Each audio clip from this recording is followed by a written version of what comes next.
দোকান বন্ধ করি আমরা গেছি। হ্যাঁ, তারপরে এমনিও রানিং থাকে। আমি রানিংয়ে মোটামুটি 11:30-12টা অবধি গেছি, দোকান ঠিক আছে। আমি গিয়া করে শুনছি গিয়া তো 12:45 বা 50 আমি খবর পাইলাম যে আগুন লাগি গেছে। তো আইয়া দেখি একদম ফায়ার ব্রিগেড অলরেডি আই গেছে, পুলিশ আই গেছে, এরা আইয়া করে। আমি তো আমার নাম আব্দুল মালিক মজুমদার, কনকপুর পার্ট 1। আমার residential address near Nagatila BRTF camp এবং উত্তর কৃষ্ণপুর নাগাটিলা আমার মাল্টিপারপাস টিম্বার্স অ্যান্ড হার্ডওয়্যার্সের প্রোভাইডার। এখানে হার্ডওয়্যার্স অ্যান্ড টিম্বার্স আছে। তো ম্যাক্সিমাম আমার হার্ডওয়্যার্সের 95% ধরেন হার্ডওয়্যার্সের আপনার ইয়ে আছে, বার্নিশ আইটেম আছে, ফিটিংস আছে, এরপরে পেইন্টস আছে, এগুলো আছে।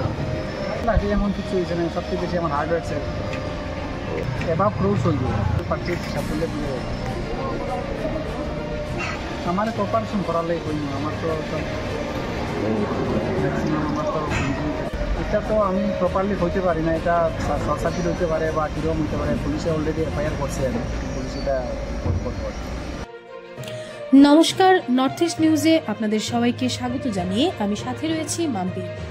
নাগাটিলা বিআরটিএফ ক্যাম্পের পাশে ব্যবসা প্রতিষ্ঠানে আগুন লেগে ব্যাপক ক্ষয়ক্ষতি। মঙ্গলবার রাতে শিলচর শহরতলির উত্তর কৃষ্ণপুর নাগাটিলা বিআরটিএফ ক্যাম্পের পাশে মাল্টিপারপাস টিম্বার অ্যান্ড হার্ডওয়্যার নামের ব্যবসায়িক প্রতিষ্ঠানে আগুন লেগে ব্যাপক ক্ষয়ক্ষতি হয়েছে।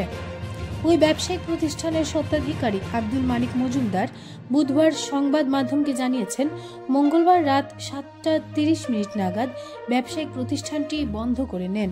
এরপর কিছু কাজের জন্য রাত 11:30 পর্যন্ত প্রতিষ্ঠানের আশপাশে ছিলেন। তখন পর্যন্ত সবকিছুই ঠিকঠাক ছিল।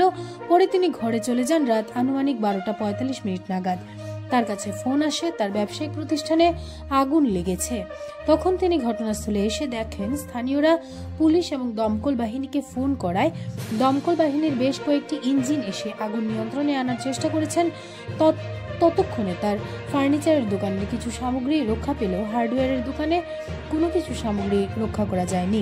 এতে প্রায় কয়েক লক্ষাধিক টাকার ক্ষয়ক্ষতি হয়েছে বলে তিনি দাবি করেছেন। আগুন লাগার কারণ জানা যায়নি, তবে ধারণা করা হচ্ছে বিদ্যুতের শর্ট সার্কিট থেকে আগুনের সূত্রপাত হয়েছে। এই ঘটনার বিষয়ে ব্যবসায়িক প্রতিষ্ঠানের স্বত্বাধিকারী আব্দুল মালিক মজুমদার থানায় একটি মামলা দায়ের করে সঠিক তদন্ত করে সাহায্যের আবেদন জানিয়েছেন। নর্থ ইস্ট নিউজের বরাকভ্যালির প্রতিনিধি সুরজিৎ চক্রবর্তীর প্রতিবেদন।